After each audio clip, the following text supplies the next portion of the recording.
అరే ఏంట్రా ఇది? ఇంకా సబ్స్క్రైబ్ చేసుకోలేదా? సబ్స్క్రైబ్ చేసుకుని ఆ బెల్ ఐకాన్ కొట్టండి. ఏపీ ఎంసెట్ 2024కి సంబంధించి మనకి రెస్పాన్స్ షీట్ మరియు ఆన్సర్కి ఇవి రెండు ఎప్పుడు రిలీజ్ చేస్తారు, చాలా కామెంట్స్ అయితే రావడం జరుగుతుంది. దాని గురించి వీడియోలో మీకు డీటెయిల్గా చెప్తాను. వీడియోని అంతా లైక్ చేయండి. కొత్తగా ఎవరైతే మన ఛానల్ చూస్తున్నారో సబ్స్క్రైబ్ అయితే చేసుకోండి. ఎందుకంటే మీకు కౌన్సిలింగ్ అయ్యేంత వరకు ప్రతి చిన్న అప్డేట్ కూడా మన ఛానల్లో కవర్ అయితే చేయడం జరుగుతుంది.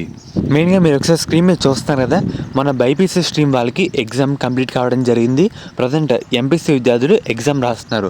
వాళ్ళకు కూడా 23rd ఈవినింగ్ షిఫ్ట్లో ఎగ్జామ్ కంప్లీట్ కావడం జరుగుతుంది. వాళ్ళకు కూడా మనకి రెస్పాన్స్ షీట్ ఎప్పుడు అంటారా, మెయిన్గా మీకు ఒకసారి లాస్ట్ ఇయర్ డేటా చూపిస్తాను. ఇది లాస్ట్ ఇయర్ డేటా అన్నమాట. అంటే వాళ్ళకి ఎప్పుడు వచ్చింది అన్నీ చెప్తాను. ఎందుకంటే మనకు కూడా సేమ్గా అయితే రావడం జరుగుతుంది.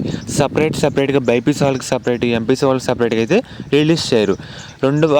రెండు స్ట్రీమ్ వాళ్ళకి ఒకేసారి మనకి రెస్పాన్స్ షీట్ అయితే రిలీజ్ చేస్తారు.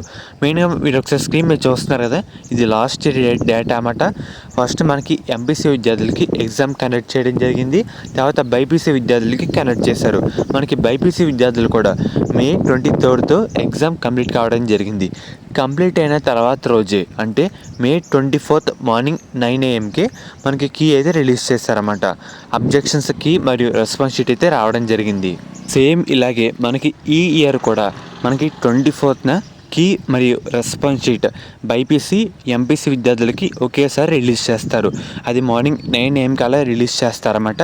మనకి ఒక 23rd ఈవినింగ్ అలా వెబ్సైట్లో ఒక చిన్న అప్డేట్ అయితే చేయడం జరుగుతుంది. కీ రిలీజ్ చేస్తున్నట్లు మనకి మెయిన్గా ఎగ్జామ్ కంప్లీట్ అయిన తర్వాత రోజే మనకి కీ రెండు స్ట్రీమ్ వాళ్ళకి రిలీజ్ చేస్తారు. ఇది పక్క అంటే మనకి May 24th బైపీసీ అండ్ అలాగే ఎంపీసీ విద్యార్థులకి కీ అయితే రిలీజ్ చేయడం జరుగుతుంది.